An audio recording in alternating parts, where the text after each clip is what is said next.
Chers amis, frères et sœurs, bonjour. J'espère que vous allez tous bien et que rétrospectivement, vous n'avez pas trouvé que du négatif dans cette phase de confinement dont nous sortons avec appréhension.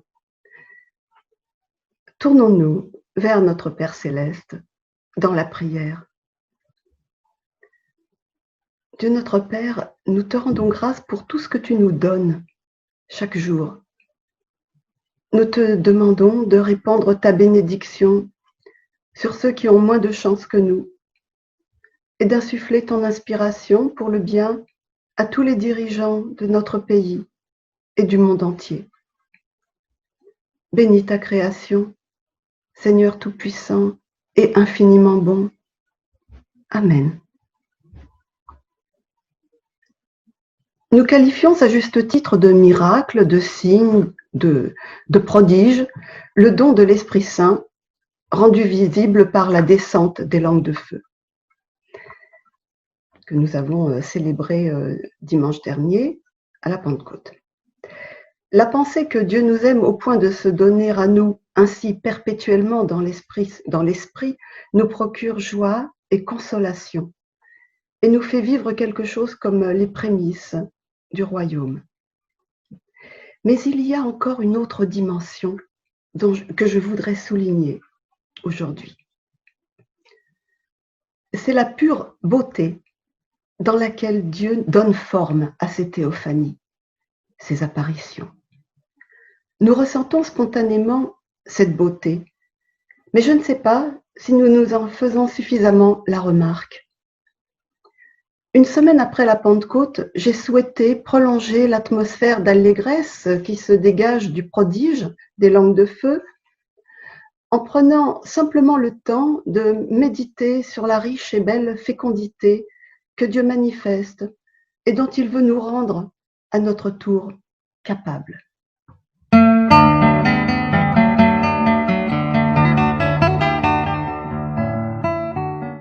Le grand roi David, ancêtre du Christ, fut un roi poète, disent les Écritures. On lui prête même la paternité des psaumes bibliques. L'idée, en tout cas, est belle, d'un roi qui serait en même temps poète. Songez donc à ce que serait le monde si tous les rois de la terre avaient l'esprit poète. Mais la Bible m'amène à apporter un sérieux correctif à cette pensée très humaine et au fond paresseuse. Comme si le commun des mortels, et en l'occurrence les simples ouailles, devait se tenir passivement dans la simple attente de belles paroles sorties de la bouche de quelques prestigieux personnages. Car l'Écriture veut nous convaincre que Dieu se dispense à tous spirituellement comme un puissant fleuve nourricier, capable d'ouvrir nos lèvres dans une louange inspirante pour nos frères et sœurs. Une louange poétique au sens fort, comme il advint à Anna, à Déborah, à Élisabeth et Marie, et à David, le psalmiste, qui s'exclame au psaume 51, 17, « Seigneur, ouvre mes lèvres, et ma bouche proclamera ta louange. »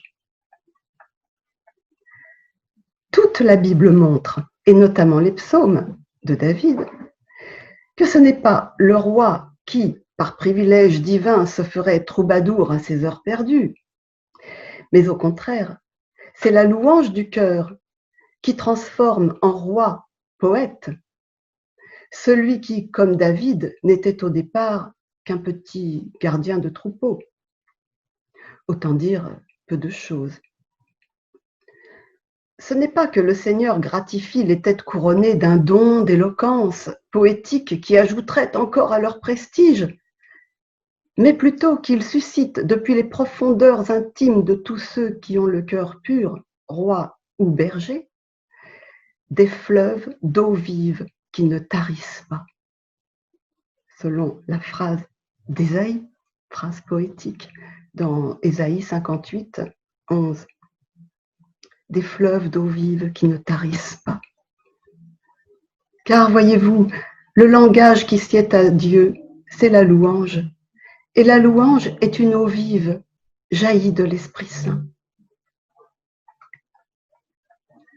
Il n'est pas nécessaire de vivre dans les climats semi-arides pour savoir et éprouver que l'eau est vitale.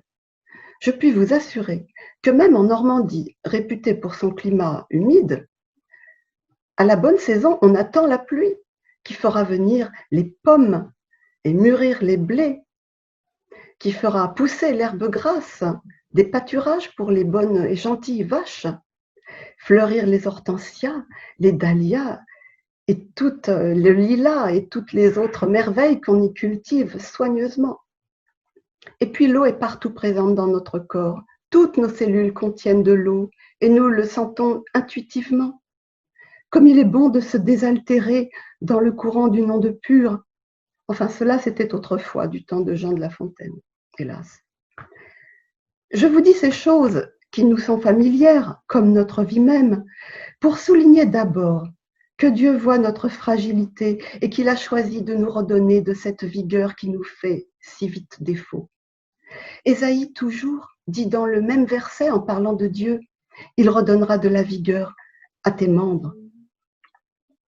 Il explique ensuite de quelle façon cette vigueur retrouvée sera mise à bon usage.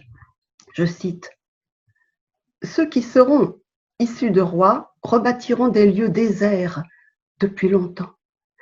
Tu rétabliras les fondements ruinés depuis des générations. On t'appellera réparateur de brèches, celui qui restaure les chemins, qui rend le pays habitable. »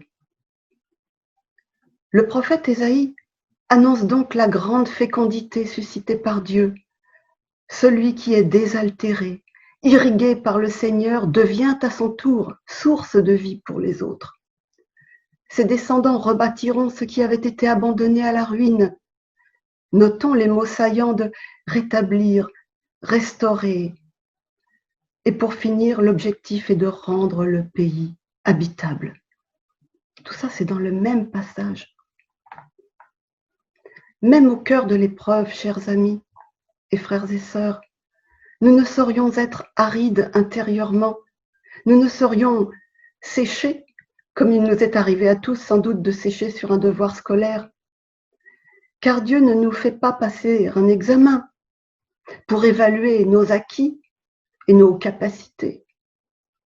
Au contraire, c'est lui qui nous irrigue et qui fait monter jusqu'à nos lèvres des paroles au sens fort, poétique, soit capables de désaltérer tous ceux qui en ont tant besoin en ce moment.